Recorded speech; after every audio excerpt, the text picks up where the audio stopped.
Explore your creative side with an art form so simple even non-artists can enjoy it. That's a very happy statement. Paper crafter Megan Hoeppner is here to show us how to craft from your paper stash to create layered, beautiful, colorful pieces of art with a technique she's calling paper collaging.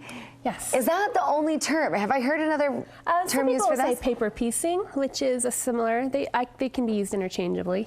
If you're getting technical, paper piecing is slightly different, but basically it's just taking paper and making pretty things, so it's very basic and easy. Okay, and is that how you would describe paper collaging as well? Yeah, I mean, it's kind of like you said before, a throwback to art in grade school, right? It's just taking bits of paper and gluing them down in a way that makes you happy. So it's so fun, and I will say the results, as opposed to the statement that you could do this if you were in 4th grade, they turn out quite lovely. I mean, these don't look like 4th grade pieces of art here. No, I don't They're think lovely. so. I put them on the wall in my house, but mostly for my kids' rooms, but I have some in my living room too. So you can make them as juvenile or as contemporary as you want to.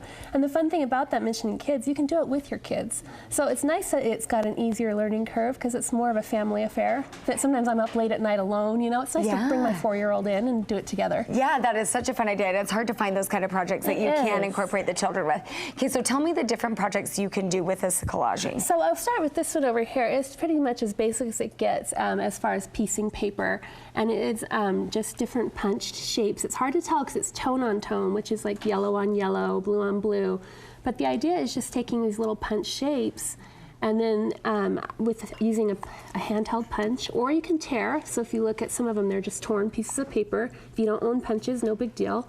Or you can cut with scissors and you glue it. But before that, the process is drawing your template. So you're gonna start there with just a blank canvas. If you wanna just go paper to canvas, you can, but in this case, I did draw a template first to fill in the blanks with. That's a good idea. So you know where you kind of know where you're going. You're kind of making your roadmap of what you're doing. Yes. And one thing that's fun about this is just even with these torn pieces, it's kind of the texture that it adds to it. That's what my husband said. Texture. He's like, oh, it's textury, and I'm like, yeah, that is exactly it. That's almost what it does instead of like a direct triangle. It starts blank, and then I draw it with the pencil, and then so we're seeing this step by step. Yeah, and then you can see it starting to fill in and starting to grow. And something I found kind of learning along the way was instead of like the yellow one where you saw just punch shapes starting to fill in that space, instead I backed every space in my little rainbow here with a pattern paper and then layered the punch shapes on top. Instead of trying to fill it in with punch shapes only. Right. That way if you have little tiny gaps, you're covered. Yeah, it won't be a big deal. And not too much, you're not gooping too much glue. Yes, you don't do a lot of that. And I'm glad you mentioned glue. For glue, it's typically, I used a decoupage, like Mod Podge. Okay. And then just a foam brush. A foam brush. Super easy, but you can even use like a glue stick if you want it to. Oh, see that? Yeah. That's what I'm talking about. Yeah. Let's get out the glue stick. But this is nice for wall art because it's very permanent, so it's not gonna, you know, it'll hold the test of time, which is good. Okay, that's good to know. So then you're telling me all we need to start this is basically scrap. I mean, you really could use scrap paper for this. I love that you said that. I keep a little tray in my craft room. I do other crafts as well in my free time, scrapbooking, card making. And because when I have scraps left over, I throw them in here. And you can see I've punched from them. See, this was actually, here it is, this punch here. This is kind of the before and after. And you can see that these came from here and then they landed on that little collage. So fast, versus trying to punch each hole individually. You can buy punches if you want to. These are called confetti punches. That'll give you a bunch of punches in one go. And someone less creative than you, Megan, may look at that and think, oh, I don't know, this is just, you know, we're done, I'm gonna recycle this now. But you see that and think, oh what projects could I get out of this half of a sheet of paper? Yes. But this is good news because a lot of us have these little bits and scraps that we're hanging on to make a little card or you know, do whatever you can with it, but it's a whole new project. It would even be fun if you looked at like junk mail or, you know, old newspapers and got real collage. That's like true collage, right? And that would be really fun. So yeah. Okay, tell me about the canvases. Yeah, like what different things can you do? You can even do it on wood. So this one, no punching. I just cut with my scissors, hand cut some triangles. Mountain motifs are very popular right now, especially in kids' rooms. This is for my daughter's nursery. And then I just freehand cut the little snow tops.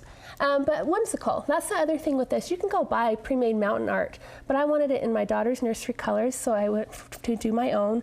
And I also like the idea that was a little bit more juvenile, because again, it's for a 1-year-old. It is fun, and it does have that whimsical feel. So did you sketch this one on here before you did it?